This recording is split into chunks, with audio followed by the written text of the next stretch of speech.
বিসমিল্লাহির রহমানির রহিম। আমি আজকে আলু দিয়ে ডিম সেদ্ধ দিয়ে ভর্তা করে দেখাবো।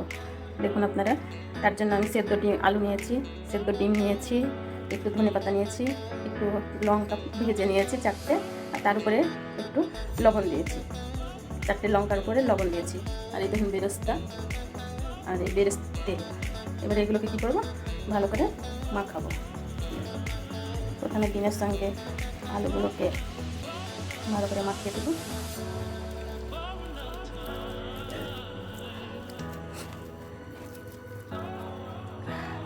তারপর লঙ্কাটাকে ভালো করে লবণ দিয়ে মাখিয়ে নেব। লঙ্কার সঙ্গে লবণটা মাখালে ভালো করে ভেঙে যাবে।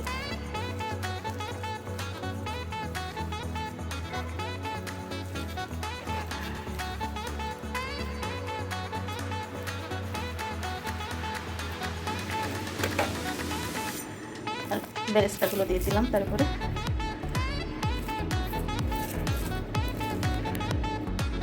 ভালো করে মাখিয়ে নিয়েছি।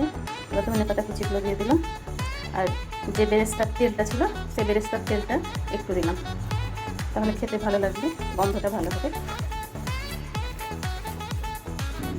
দেখুন বন্ধুরা, এই হলো আমার আলু ভর্তা হয়ে গিয়েছে। এমনি করে আপনারা মেখে খাবেন, দেখবেন খুব ভালো লাগবে খেতে।